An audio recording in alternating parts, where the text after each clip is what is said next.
नमस्कार, राम राम सा खम्मा गणी। मैं आपका साथी राजपाल चौधरी सभी साथियों का वेलकम करता हूं भाई स्टडी एग्जाम एकेडमी में। नए हो तो चैनल को सब्सक्राइब, वीडियो को लाइक और शेयर जरूर करें। साथियों, पशु परिसर भर्ती में आप सभी को पता है कि किस प्रकार से सरेआम घोटाला और धांधली हुई है नॉर्मलाइजेशन के नाम पर। उसको लेकर लंबे टाइम से युवा मांग उठा रहे थे और विभाग ने बहुत ही होशियारी दिखाई। जल्दी से बच्चों को डॉक्यूमेंट वेरीफाई के लिए बुला लिया कि जल्दी से डॉक्यूमेंट वेरीफाई करके और इस भर्ती को रफा दफा करके लोगों को ज्वाइनिंग दे देंगे। अपने ही लोगों को लगाने का बड़ा एक षड्यंत्र रचा गया भारतीय जनता पार्टी और कर्मचारी जो चयन बोर्ड है इसके दलालों के द्वारा। लोग लगातार यहाँ पर विरोध करते रहे लेकिन किसी ने नहीं सुनी। साथियों, आप सभी को पता है, बहुत सारे लोग मुझे आज भी बोलते हैं कि तुम बीजेपी भारतीय जनता पार्टी के दलाल हो, है ना। पिछली बार मैं मानता हूं कि हमने भारतीय जनता पार्टी का खुलकर सपोर्ट किया था क्योंकि कांग्रेस की सरकार में आरएस का पेपर लीक हो गया, फर्जी आरएस लग गए, आरएस टॉपर तक फर्जी है, उनके ऊपर कार्रवाई नहीं हुई, मास्टर फर्स्ट ग्रेड फर्जी बन गए। इसके अलावा Rajasthan police SI sub inspector भर्ती में घोटाला किया। तो हमने हमारी मजबूरी थी कि हमने बीजेपी का साथ देना पड़ा। चुनाव लोकसभा विधानसभा में हमने खुलकर बीजेपी का साथ दिया और बीजेपी ने भी ये बोला था, भारतीय जनता पार्टी ने, कि आप हमारे ऊपर भरोसा करें, युवा साथी हमारा साथ दें, हम जो पेपर माफिया है इनका खात्मा करेंगे, एसआई भर्ती को रद्द करेंगे, आरएस भर्ती की उच्च स्तरीय जांच करवाएंगे। इसके अलावा देश के अंदर भ्रष्टाचार है, आतंकवाद जो फैल रहा है इसका हम खात्मा करेंगे। लेकिन बड़ी हमने खुलकर सपोर्ट किया था और बहुत सारे लोग बोलते थे कि तुम शिक्षक होकर राजनीति क्यों कर रहे हो।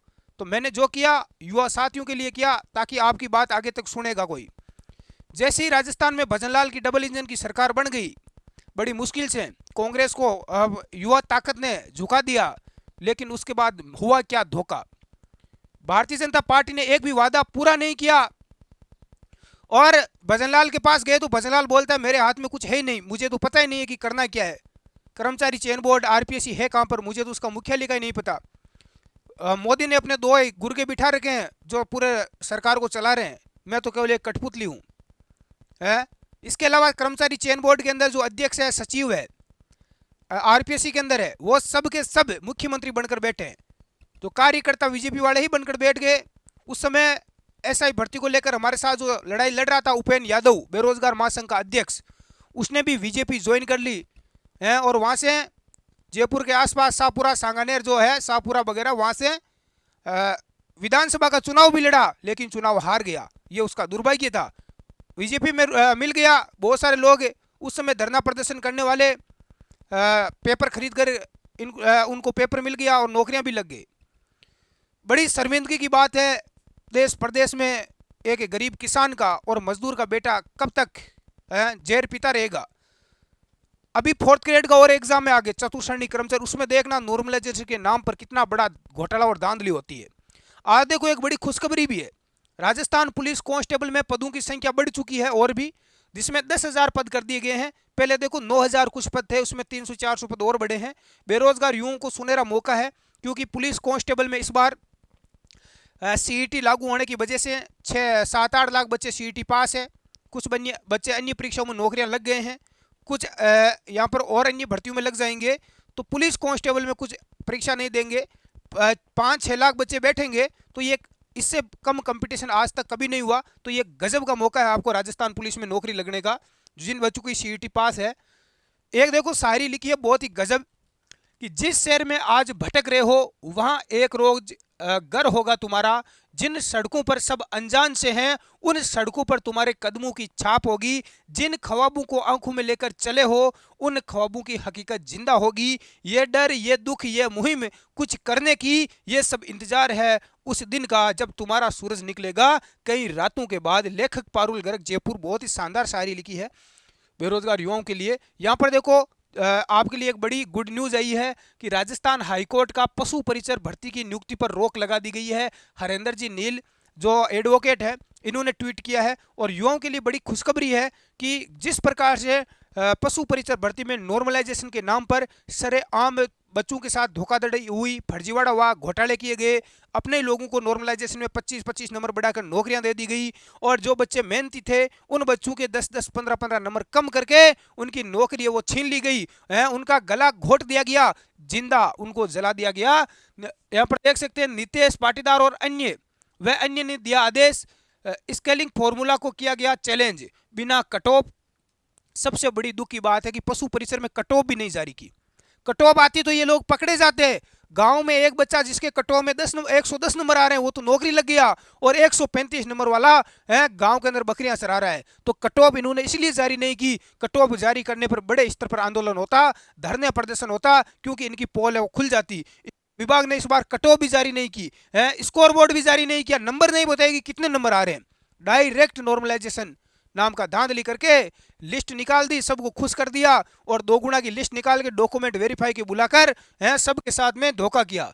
ये था किया गया, और अंतिम परिणाम जारी करके मूर्ख बना दिया।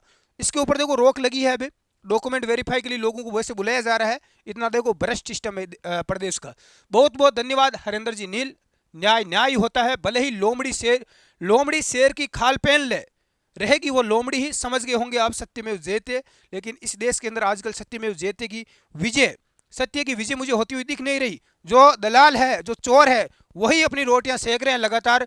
भगवान ने आपको झूठ बोलने के लिए नहीं भेजा है। अच्छे कर्म करो, सत्य बोलो, शर्म को नहीं आई, झूठ बोलकर क्या हासिल कर लोगे। कुछ देखो बच्चे कमेंट कर रहे हैं ईश्वर न्याय करेगा, आप पे भरोसा नहीं है, केवल भगवान पर भरोसा रहा है। धरती पर पाप फैल गया है, रुपए में सब लोग बिक गए हैं, जय बजरंगबली। एक बच्चे ने पप्पू नाम से कमेंट किया है, बंबू विष्णु। तो ये युवा यहाँ पर रो रहा है बेचारा, मजबूर है, लेकिन इन लोगों की पता नहीं हो क्या गया है। इतनी लाखों की तादाद में इनको सैलरी मिलती है, फिर भी बड़े स्तर पर घोटाला कर करके बिल्डिंगें बना रहे हैं, अपने बच्चों को विदेशों में पढ़ा रहे हैं, गाड़ियां खरीद रहे हैं, प्लॉट खरीद रहे हैं। इनकी नीयत नहीं दापरी, लेकिन एक दिन ईश्वर भगवान इतनी बड़ी इन कुत्तों को इतनी बड़ी सजा देगा, इतनी बड़ी इनके बीमारियां लगेगी कि इनको कहीं अस्पताल में इलाज तक नहीं मिलेगा। ऐसी इन कुकर्मियों की हालत हो जाएगी एक दिन। जो युवा बेरोजगार युवाओं की रोटी छीन रहा है ना, उसको कभी भी बख्शा नहीं जाएगा। साथियों, आप सभी से मैं गुजारिश करूंगा कि जितने भी साथी पशु परिचर वाले हैं, चतुर्श्रेणी कर्मचारी वाले हैं, जो इस वीडियो को देख रहे हैं, वो अपने टेलीग्राम ग्रुप में ज़रूर जुड़ जाएं। स्टडी एग्जाम एकेडमी लिंक नीचे डिस्क्रिप्शन में है, ताकि कोई भी पशु परिचर है, पुलिस कांस्टेबल है, वाहन चालक है, या चतुर्श्रेणी कर्मचारी भर्ती की कोई भी न्यूज़ और अपडेट आएगी तो मैं टेलीग्राम ग्रुप में डाल दूंगा। उसके माध्यम से आपको सूचना है वो मिलती रहेगी। अभी देखते हैं आगे इसके अंदर क्या एक्शन होता है, क्या बोर्ड वापस परिणाम जारी करता है या नहीं करता है।